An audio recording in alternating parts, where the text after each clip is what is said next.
नमस्कार, turning point में आपका स्वागत है और मैं हूं आपके साथ साइमा। लोकसभा चुनाव से पहले विपक्षी पार्टियां बिखरी हुई साफ तौर पर नजर आ रही हैं।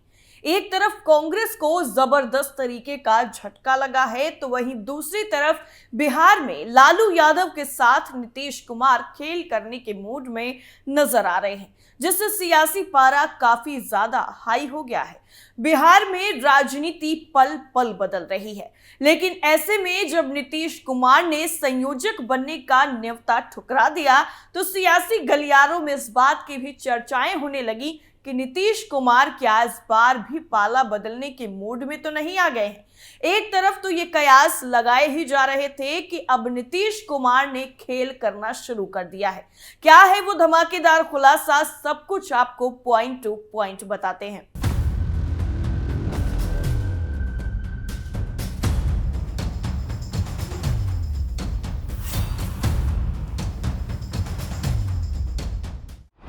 विपक्ष में मचा सियासी बवाल। लालू यादव को नीतीश देंगे धोखा, बीजेपी के साथ जा सकते हैं नीतीश। बिहार में बीजेपी करेगी बड़ा खेल। बिहार में जदयू और राजद के गठबंधन में सब कुछ ठीक नहीं चल रहा है, इसके संकेत लगातार मिल रहे हैं। बिहार के मुखिया नीतीश कुमार राज्य की गठबंधन सरकार में शामिल राजद को सरकार के किसी भी काम का क्रेडिट देने से परहेज कर रहे हैं। बड़े कार्यक्रमों के पोस्टरों से तेजस्वी यादव गायब हैं, उनमें सिर्फ नीतीश कुमार ही नजर आ रहे हैं। इतना ही नहीं, नीतीश कुमार ने अब लालू राबड़ी के दौर की सरकार की बखिया उधेड़ी है, वो भी तेजस्वी यादव के सामने। बिहार की राजधानी पटना के गांधी मैदान में 13 जनवरी 2024 को शिक्षकों की नियुक्ति पत्र वितरण कार्यक्रम में नीतीश कुमार ने 1990 से लेकर 2005 तक बिहार की सत्ता पर काबिज रहे लालू यादव और राबड़ी देवी सरकार की कमियां गिनवा दी। इस कार्यक्रम में बिहार में शिक्षक भर्ती में सफल हुए 96,000 से ज्यादा शिक्षकों को नियुक्ति पत्र दिया गया था। उन्होंने लालू और राबड़ी के नेतृत्व वाली सरकार की विफलताओं को गिनवाते हुए कहा कि जब वो 2005 में मुख्यमंत्री बने थे, तब बिहार में 12.5% बच्चे स्कूल नहीं जाते थे। इसके लिए उन्होंने टोला सेवक और तालीमी मरकज की नियुक्ति की। बिहार सरकार की तरफ से नियुक्त ये लोग स्कूल ना जाने वाले बच्चों के अभिभावकों से बात करके उन्हें स्कूल भेजने के लिए प्रेरित करते थे।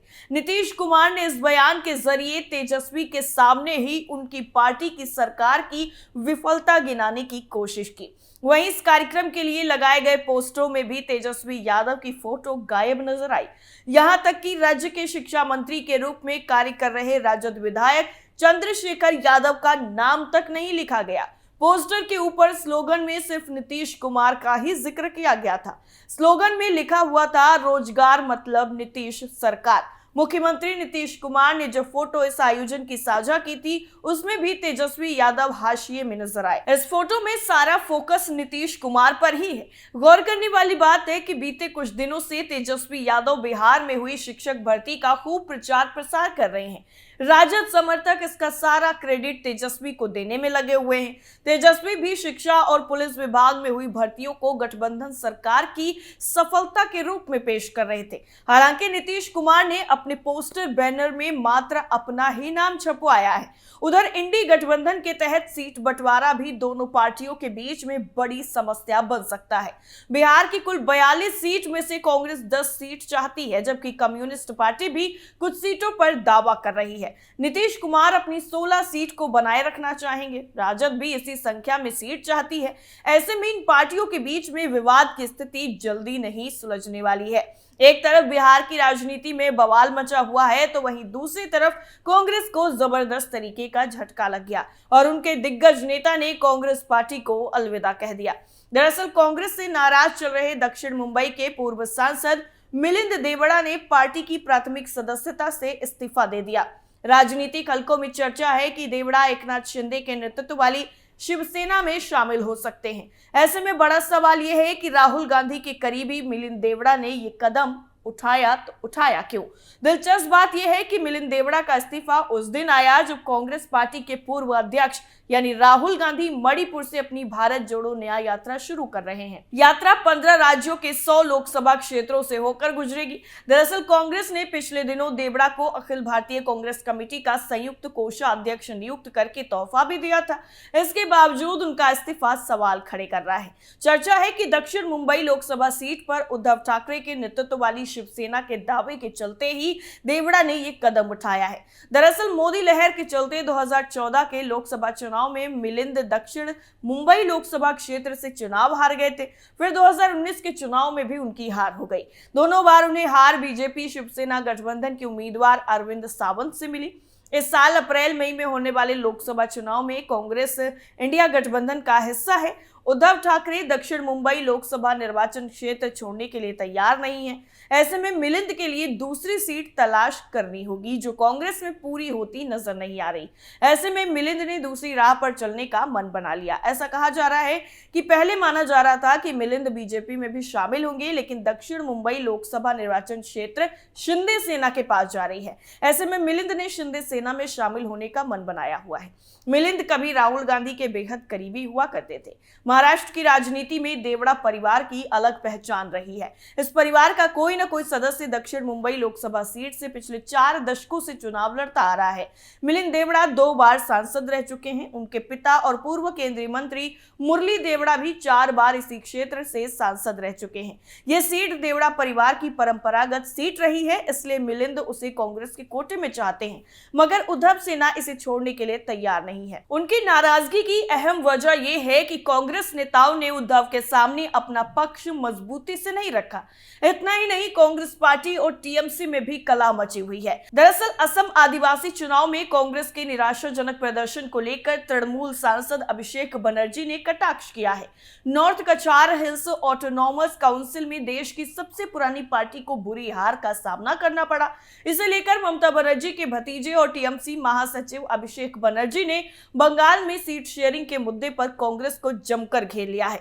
अभिषेक बनर्जी ने सोशल मीडिया पर लिखा है कि कह सकते हैं कि बंगाल में उनकी यानी कांग्रेस सीट हिस्सेदारी की आकांक्षाएं 7वें आसमान पर हैं, जबकि वो अपने गढ़ को ही नहीं बचा पा रहे हैं। उनका बयान तब आया जब भाजपा ने 30 में से 25 सीटें जीतकर असम के दिमा हसाओ जिले की नॉर्थ कछार हिल्स ऑटोनॉमस काउंसिल में सत्ता बरकरार रखी। इन चुनाव में टीएमसी ने भी पहली बार अपने उम्मीदवार उतारे थे और 7.63% वोट शेयर हासिल भी किया।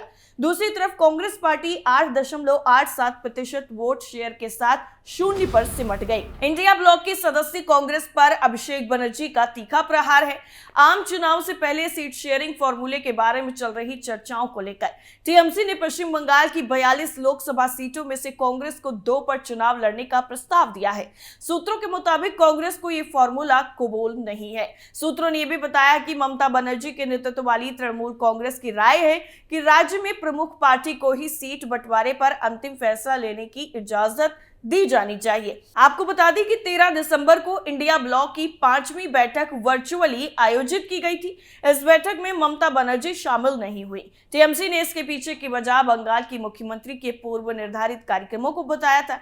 बैठक से पहले अधीर रंजन चौधरी ने एक प्रेस कॉन्फ्रेंस में ममता बनर्जी पर तीखे जुबानी हमले किए और उन्हें अहंकारी और बेईमान तक बता दिया। अधीर रंजन ने कहा कि ये महिला यानी ममता बनर्जी राजीव गांधी और सोनिया गांधी के नेतृत्व में नेता बनी।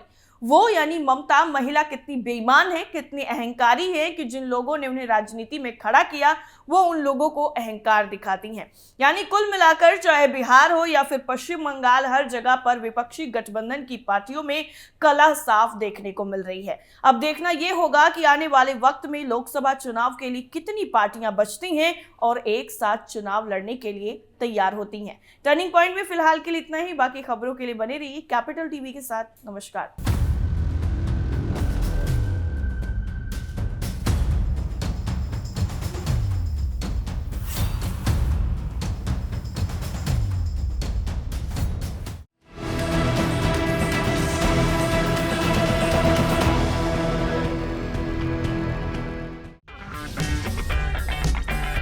अगर आपको हमारा वीडियो पसंद आया हो तो इसे लाइक करें, हमारे चैनल को सब्सक्राइब करें और हाँ, बेल आइकन दबाना ना भूलें ताकि आप तक हमारे वीडियो की नोटिफिकेशन पहुंचती रहे। आप अपना सुझाव हमें कमेंट बॉक्स में दे सकते हैं। हमारे साथ जुड़ने के लिए शुक्रिया।